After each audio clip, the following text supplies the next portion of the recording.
안녕하세요. 안성규입니다. 예, 오늘 또 마태복음 17장 22절부터 18장까지 좀 살펴보도록 하겠습니다. 17장은 대부분 많은 사람들이 이런 얘기들을 많이 합니다. 이적에 대한 메시아가 확실히 예수 그리스도임을 정확하게 설명하는 장이라고 그렇게 설명하고 있습니다. 그래서 17장은 그냥 읽어봐도 충분히 메시아를 강조하고 있구나라는 것들을 많이 사람들이 이해하고 받아들일 만하게 내러티브는 형성되어 있다는 거 그렇게 좀 이해해 주셨으면 좋겠습니다. 그래서 22절부터도 보면은요. 예수께서 메시아라는 여러 증거들을 댔지만 마지막 증거가 뭐예요? 부활이죠. 맞습니까?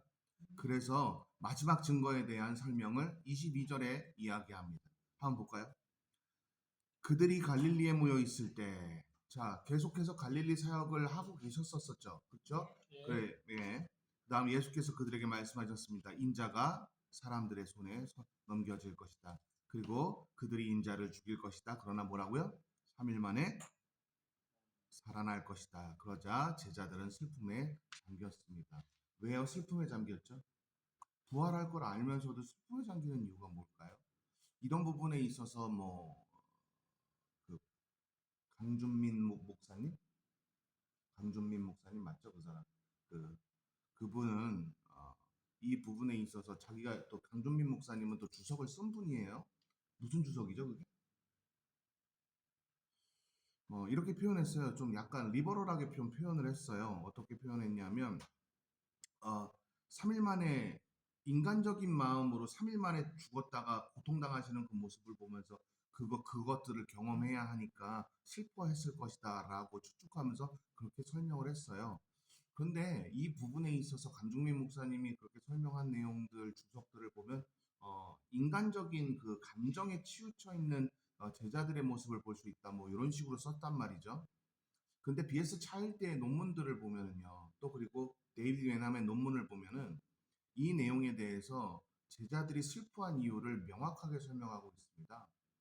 첫째는요. 아, 갑자기 영어 단어 그게 세비언트 볼 워터파이어 그 뭐죠? 우리나라 말로 뭐라고 표현해? 워터파울. 그 첫 번째는요. 그러니까 제가 찾아볼게요. 워터파울.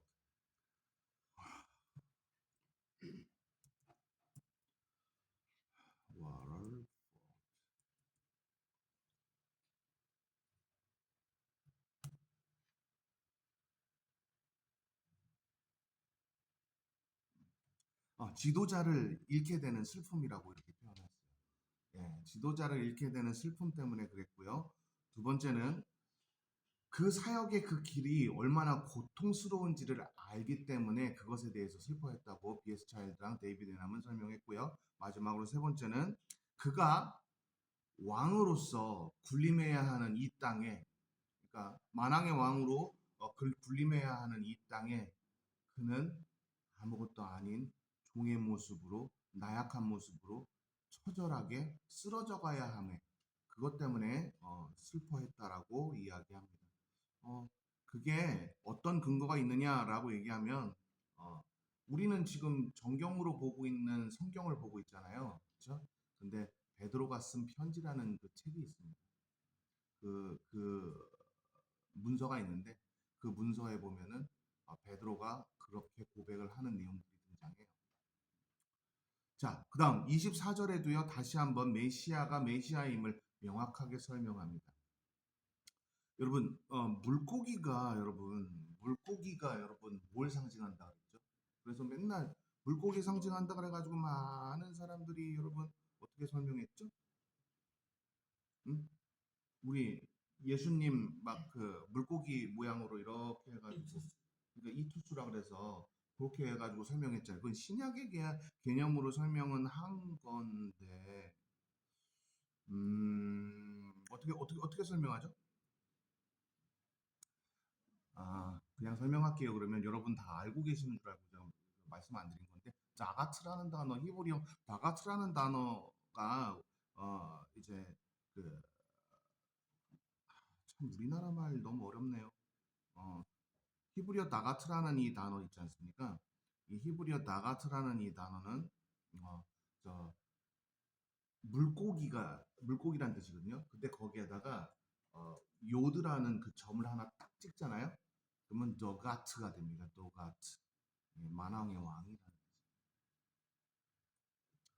자, 어 교수님 이거는 알레고리잖아요 라고 예전에 어떤 친구가 저한테 얘기했었어요. 근데 여러분 알레고리를 통해서 성경에서도 알레고리를 통해서 의미를 부여한 내용들이 좀 있어요. 왜냐하면 그때 당시에 문화들이 있잖아요. 그렇죠? 알레고리가 뭔지 또 설명을 해야 되겠죠?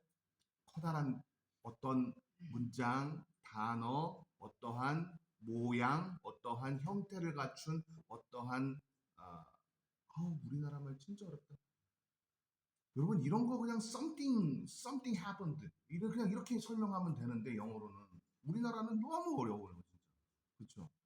자, 뭐 특정한 물체라고 할게요. 형체 이런 데에다가 특정한 게 의미를 부여하는 내용이잖아요. 그렇죠? 그게 알레고리예요. 그래서 이 알레고리는 굉장히 위험하다고 했죠. 글을 읽을 때. 그렇지 않나요? 네. 분명히 그렇게 제가 설명했던 거 기억나실 겁니다. 네. 맞죠? 그런데 요번엔 물고기에다가 커다란 의미를 부여합니다. 하나님께서 노가트 만왕의 왕이라는 개념에다가 커다란 의미를 부여해서 설명을 합니다. 근데 여러분 성경에는 그러면은 알레고리로 설명한 내용이 없나요? 있어요. 삼손의 힘이 어디서 나온다 그랬어요? 말이 돼요? 말이 돼요? 머리가 의미하는 게 뭐였을까? 한번 그때 당시에 이 머리카락이 의미하는 게 뭐였을까? 자, 또 재미난 거. 머리를 싹둑 잘라버리니까 힘을 어떻게 됐다고요? 잃어버렸다고요. 근데 또 이제 그 블레셋의 그 다곤 신들을 섬기는 거기에서 이거 끌었잖아요. 돌아가는 물레방아 툭툭툭 하면서 끌었잖아요. 근데 어느덧 머리가 자라매. 이러고선 성경에서 나오죠. 그죠? 어느덧 머리가 자라매. 맞죠? 여러분 이거 진짜 삼손이 머리에 힘이 있어서 그랬을까요? 이거 여러분 알레고리를 통해서 그때 당시 문학적인 특성을 통해서 그한테 설명하고 싶었던 거예요. 머리가 그때 당시에 뭘 강조하는 거였냐면요. 능력, 그러니까 신께 부여받은 능력이라는 뜻을 상징하는 거였어요. 근데 그걸 가지고서는 우리는 전부 다 어떻게 믿어요? 왜 우리 그 근본주의 학자들, 근본주의에 물들은 사람들은 진짜 머리에 마치 뭐가 힘이 있었던 것처럼 우리 착각하면서 성경을 읽잖아요. 여러분 성경을 읽을 때는 그래서 중요한 게 뭐라 그랬어요? 배경이에요. 배경사가 중요한 거예요. 그때 당시에 어떤 문학적 형태를 가지고 그것을 설명했느냐가 중요한 거죠. 이런 알레고리가 되게 많아요. 특히 요나서에도 알레고리가 등장하지 않아요? 그렇지 않습니까? 자, 문학적으로 여러분 알레고리라는 이 형태가 어떻게 탄생됐는지에 대해서 뭐 길게 설명하면 너무 이게 크니까 아주 짧게 설명할게요. 그러면. 알레고리는요, 신화를 만들기 위해서, 그러니까 우상들에게 커다란 영향력이나 능력을 표출하기 위해서 만들어졌다는 것이 여러분 대부분 문학을 전공한 사람들의 어, 주장이에요. 대부분 다 그렇게 얘기합니다. 주장이라는 말도 어렵다. 그죠? 뭐라고 할까? 그냥 합시다. 자, 그런데 물고기가 이 투수로 그냥 우리는 그냥 그렇게 바라보는 거잖아요. 알레고리도 아니고 뭐도 아니고 뭐 이 투수가 뭐 어쩌고저쩌고 그렇죠. 이투스라는 이 별이 메시아를 상징하는 별이다. 이렇게 설명하잖아요. 여러분 그거 언제 알았는데요, 그러면? 여러분 예수님 시대에 이투스라는 그것에 대해서 명확하게 설명하던 그런 문화가 있었나요? 없었거든요. 언제 그게 탄생된 거냐면 17세기예요. 17세기에 있었던 해설을 우리가 받아들이면 될까요? 그때 당시에 아니란 말이죠. 노가트, 그러니까 나가트라는 이 물고기라는 이 개념에다가 점 하나만 찍으면은 만왕의 왕이라는 뜻이 된다. 자, 그것에 대한 개념으로 이 24절을 알레고리로 그들에게 설명한 거예요. 커다란 특징으로 내가 누군지를 보여주겠다 이 얘기예요. 자, 한번 봅시다 그러면. 그들이 가버나움에 도착했을 때 이 드라크마의 세금을 걷는 사람들이 베드로에게 와서 묻습니다. 당신네 선생님은 이 드라크마를 안 내십니까? 자, 세금 걷는 징수요원들이 누구였죠? 기억나시는 분?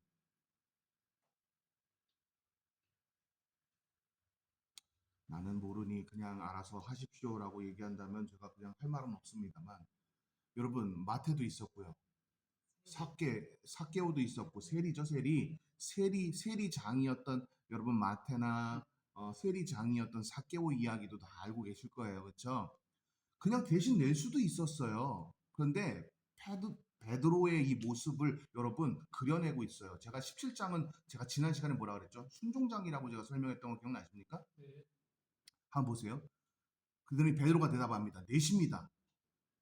그 다음에 베드로의 모습을 같이 한번 읽어보실래요? 시작. 베드로가 집으로 들어가니 예수께서 먼저 어떻게 했다고요?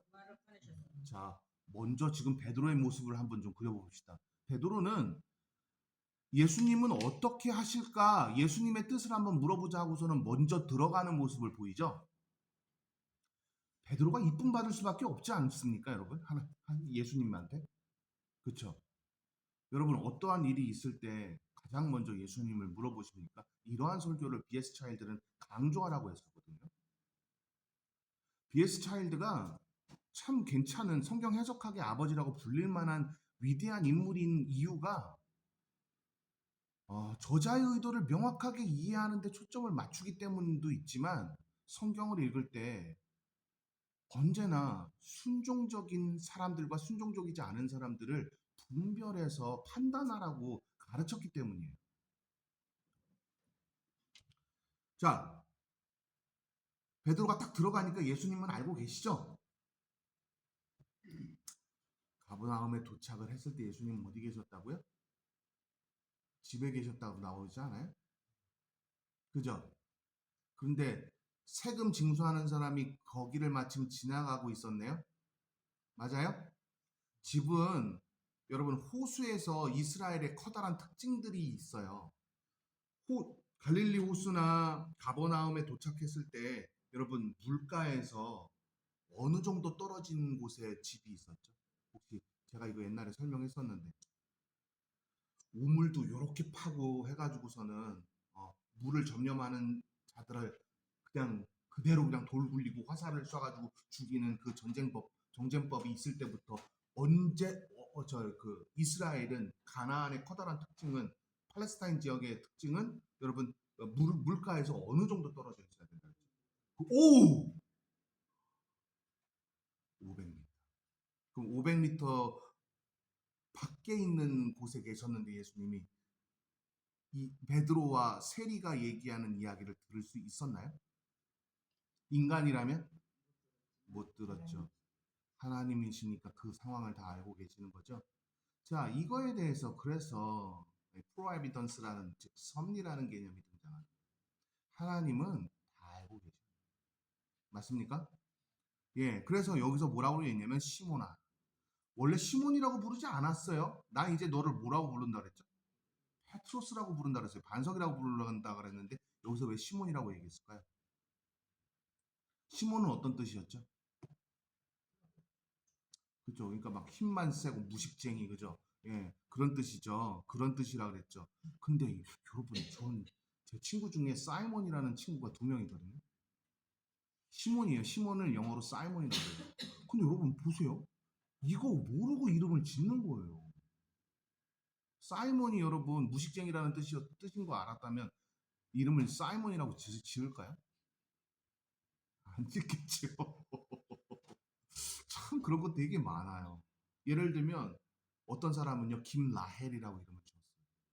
여러분 라헬이 별명인 건 알고 계시죠? 그때 당시에 암사슴이란 뜻이에요. 암사슴이라는 개념은 뭐예요? 은어죠. 그죠? 섹시한. 그러면은 걔 이름이 뭐예요? 김섹시가 되는 거예요. 여러분 좀 알고 이름을 지어야 된다니까요. 자, 레아. 레아가 눈이 눈이 부정한, 그죠? 어두운 이런 뜻이란 말이에요. 근데 김레아 이러면 돼요?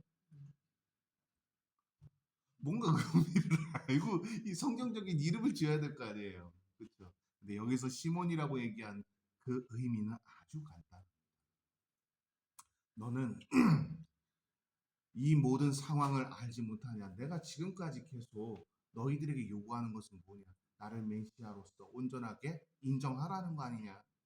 지금 그 얘기를 하려고 시몬아라고 얘기해요.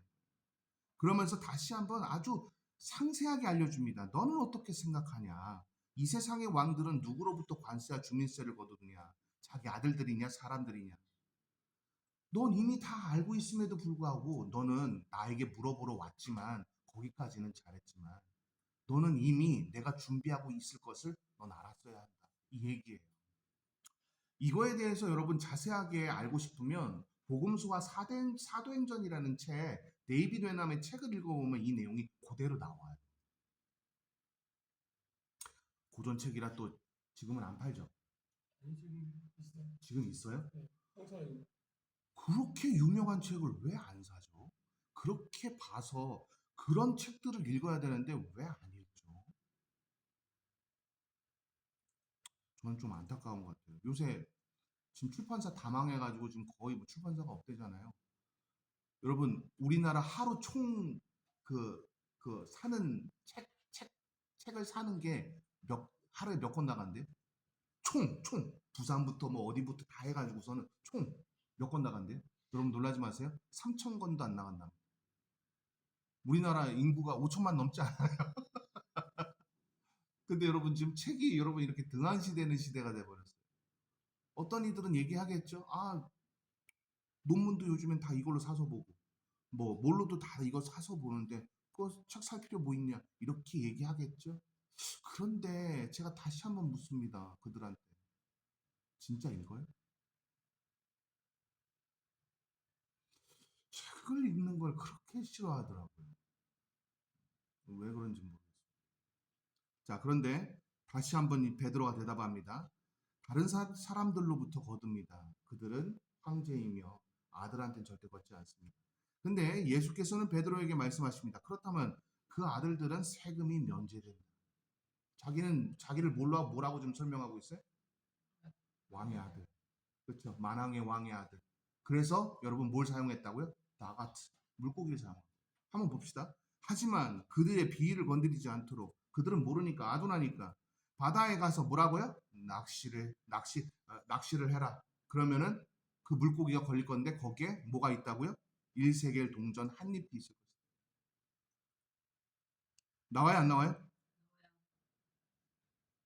그랬더니 진짜 그 동전 한 입이 있었어요, 없었어요? 있었어요. 그 동전을 가져다가 나와 네 몫으로 그들에게 주. 미리 예비하신 하나님이라는 거 설명하고 싶어서 이 내용이 등장한 거예요. 이거에 대해서 어느 누구도 이걸 설명하지 않았어요. 그리고 알레고리를 의도적으로 사용해서 다가트에다 커다란 의미를 부여했죠? 어떻게요? 만왕의 왕. 여기까지 이해되셨나요?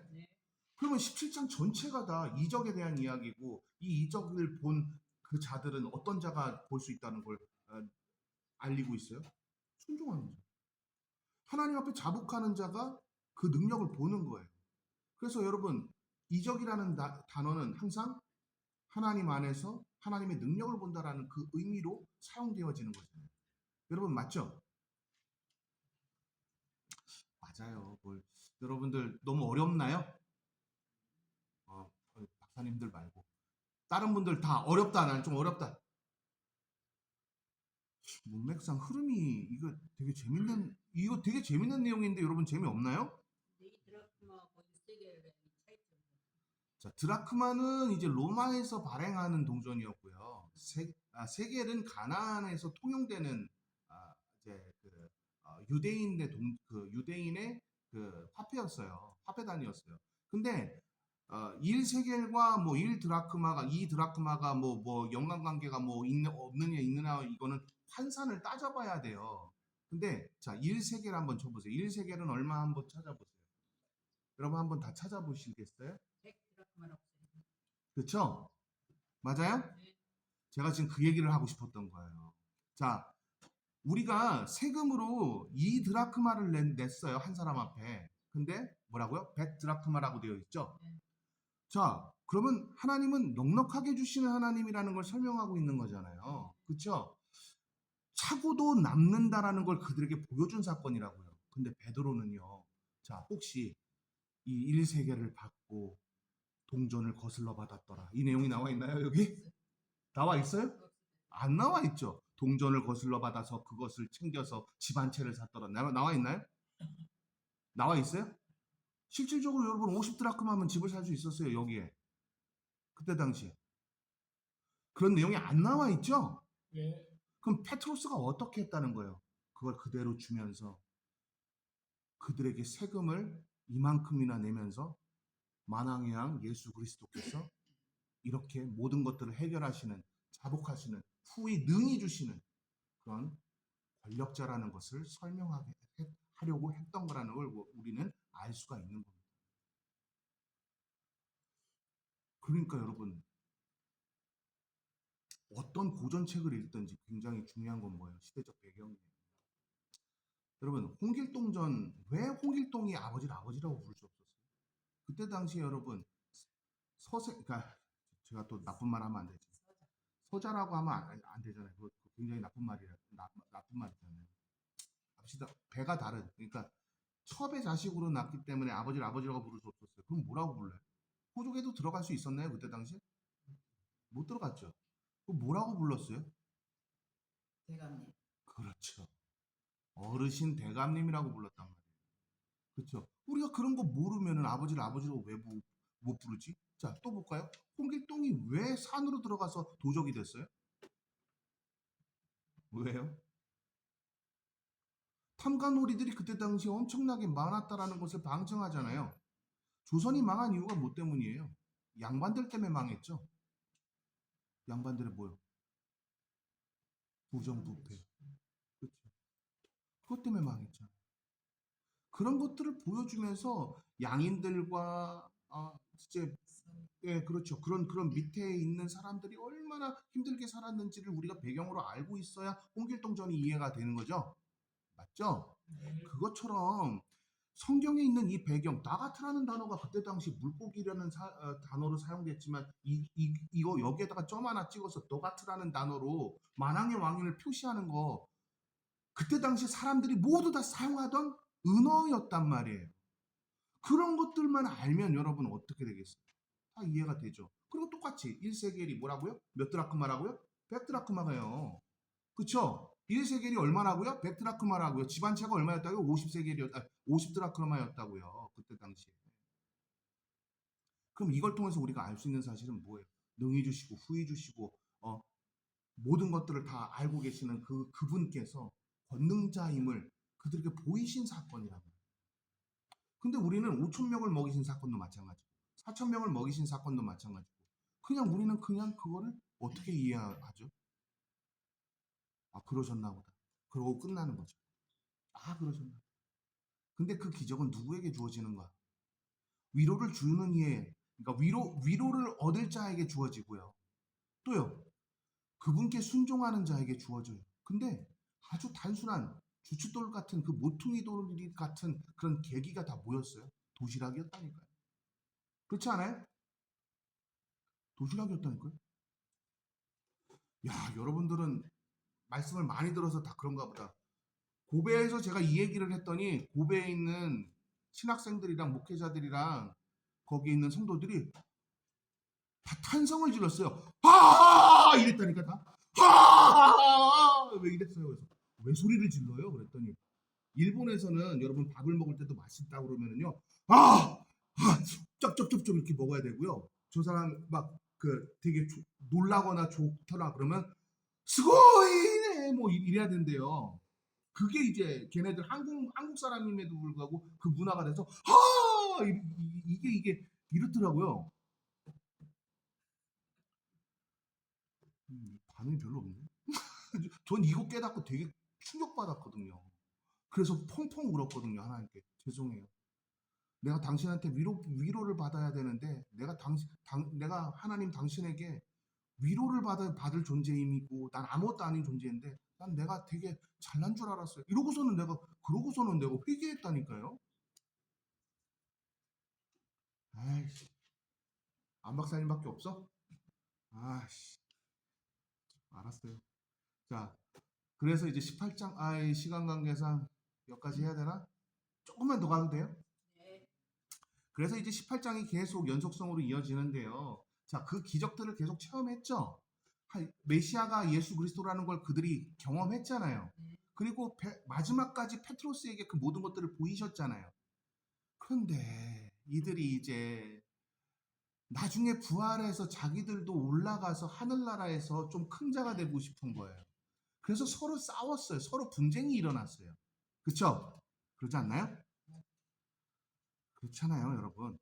누가복음에도 여러분 9장에 아주 명확하게 아주 자세하게 서량이 되어 있는데, 그죠?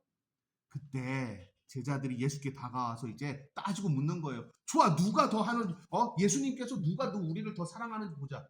베드로는 자기라 그랬을 거고, 요한은 자기라 그랬을 거고, 그죠? 그랬더니 예수께서 드디어 아주 멋진 제안을 하십니다. 어린아이 하나를 불러 제자들 가운데 세우고 말씀하셨습니다. 여기서 어린아이는 어떤 존재인지 여러분 분명히 다 아시는 내용이죠?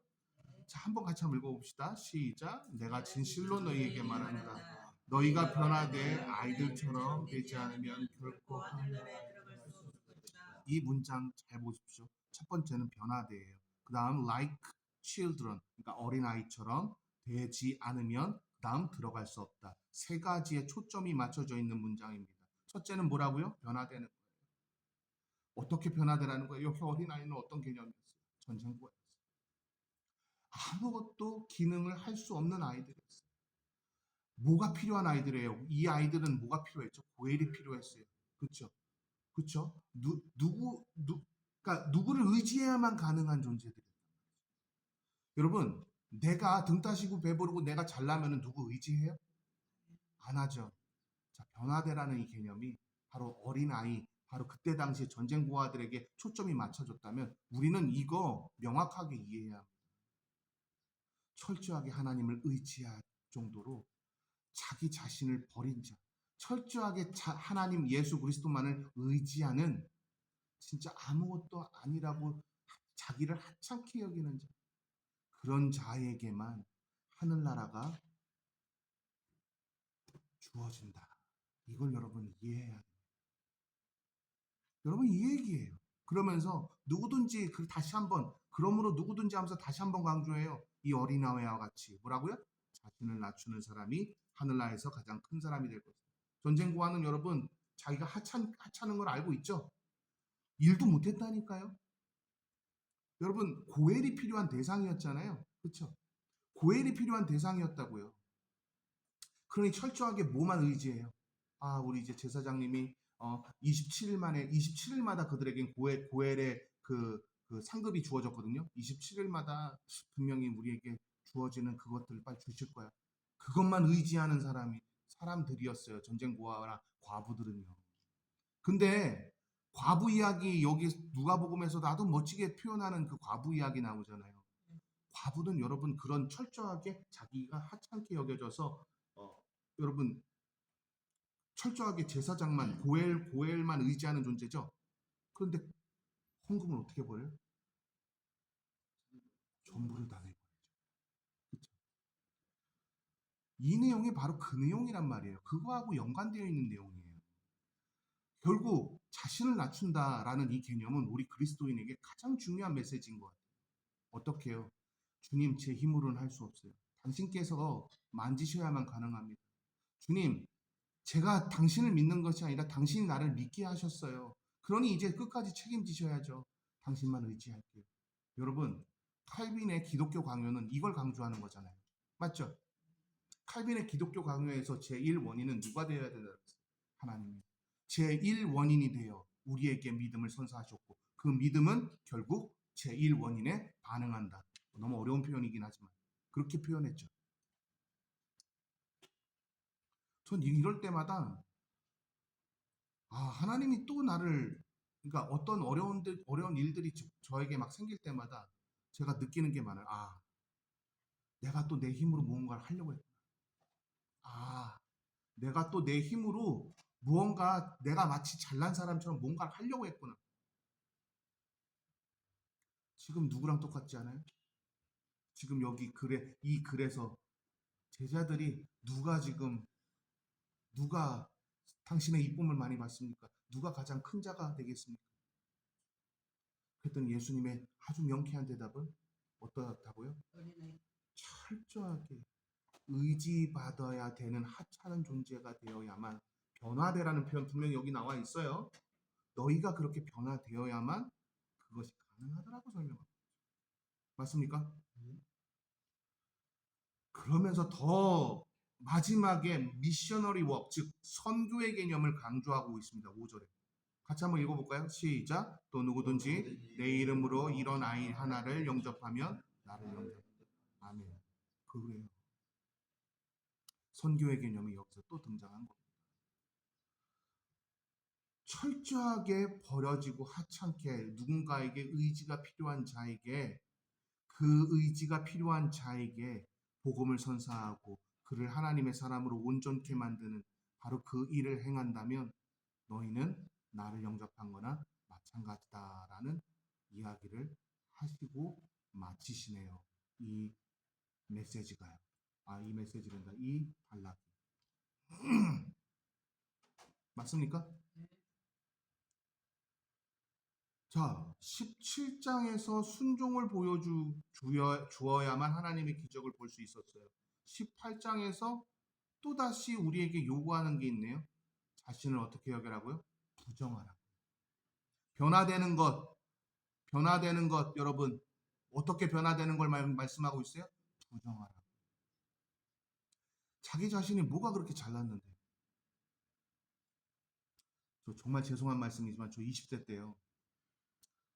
우리 애들이 우리 친구들 중에 이제 금메달을 많이 따서 용인대학교 가는 애들이나 한체대 가는 애들이나 요 둘 외에는 이제 공부 저 메달을 좀 시원찮은 데에서 좀 메달을 따거나 그러면 이제 부산 동아대, 뭐 대전대, 뭐 이런 대학교를 가거든요.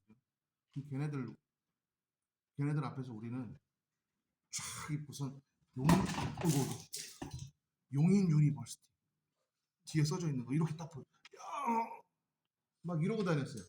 국가대표 됐을 때 태극마크 여기 딱 달려 있잖아요. 태극마크 딱 달려 있고 여기에 코리아라고 써져 있어요. 하! 이러고서는 막 애들한테 막 장난하고서는 다녔어요. 얼마나 꼴사 나왔습니까? 그렇죠. 참 재수없다, 그렇죠? 그렇게 생각했겠죠. 여러분 생각해 봅시다. 격투기로는 여러분 와세다 대학하고 용인대학교하고 미국 UCLA 대학교가 세계에서 최고잖아요. 나 용인대 나왔어. 그냥 하찮은 미술 디자인 뭐 이런 거 아니고 격기학과. 얼마나 재수 없었을까요? 여러분 어떻게 생각하세요? 재수 없겠죠. 별로 재수 없어요? 재수 안 없어요? 재수 없어서 욕이 나오겠지. 그죠? 재수 없어서 욕이 나오지 않을까요? 근데 여러분 그런 시절엔 하나님이 안 들어 쓰시더라고요. 동의하십니까? 하나님이 절대 안 써요. 그때는요. 자기가 최고라고 여길 땐 하나님은 아예 상관도 안 하세요. 방해만 하세요. 여러분 맞죠? 역사 안 하신다니까요. 내가 하나님 믿는다고 나도 자부심 있게 22살에 제가 뭐라 그랬냐면 하나님 제가 하나님께 영광을 드리겠습니다. 세계에 나가서 세계의 모든 열방에게 제가 기도하는 모습을 보여드리겠습니다. 아이 안 들었으세요. 안 들었으신다. 들었으시나요? 그렇게 되더라는 거죠. 하찮은 존재가 돼야 됩니다. 우리 한번 같이 한번 따라해 볼까요? 하찮은 존재가 됩시다. 예. 자기가 잘났다고 생각하면 하나님 절대 역사 안 하십니다. 나도 하나님 믿어라고 얘기했던 권사님들 되게 많았다 그랬잖아요. 여러분 솔직히 많았잖아요. 하나님이 들어 쓰시던가요? 하나님이 그들에게 역사하시던가요? 안 하죠. 하찮은 존재가 돼야 하나님이 역사하십니다. 이 어린아이와 같은 자가 되어야만 역사하십니다. 근데 대한민국 교회에서는 저 요거만 하고 마칩니다. 이제 대한민국 교회에서는 요거 어떻게 가르쳤어요? 어린아이, 순진한 자, 순수한 자가 돼야 된다. 뭘 모르니까요? 그렇죠. 시대적 배경을 모르니까 다 그렇게 가르쳐요. 그렇게 안 배우셨어요? 사부님 혹시 그렇게 안 배운 적 없어요? 아이가 순수하대요. 여러분, 미운 7살이라는 말은 들어보셨나요? 아이가 순수해요? 아니, 하나가 요즘 심각합니다. 그죠? 더 재미난 얘기 해드릴까? 뭐 요즘 심각합니다. 옛날에는 안 심각했어요. 옛날에는 겉으로 표현만 안 했을 뿐이지. 아유, 저 인간 죽지도 않나 속으로 얘기했죠. 그러지 않았어요? 장로님 그러지 않았어요? 아버지한테 아버지 맨날 술 먹고 오면 저 새끼 죽지도 않나? 죽여버릴까? 이런 생각 안 했어요? 목사님 맞아요. 저만 나쁜 놈이네요. 미운 건 있는데 예. 그런 생각이 너 내가 힘 세져 보고 나서 보자. 이런 생각 한 번도 해본 적 없다고요? 안 했죠. 진짜. 힘으로 제압받았으니까 그런 걸 하지. 아버지들은 힘으로 오게 하진 않아요. 아무튼 여러분 어린 아이에 대한 개념이 그런 개념으로 사용된 적이 성경엔 단 한 번도 없어요. 고엘이 필요한 자, 도움이 필요한 자, 철저하게 하찮은 존재라서 의지해야 하는 존재로 표현할 때 과부와 어린아이라는 개념을 사용했던 거예요. 성경에서. 이해되셨죠? 오케이. 자, 질문 있으십니까? 어이구, 다 쏟았는데 죄송한데 그거 누가 정리하시죠?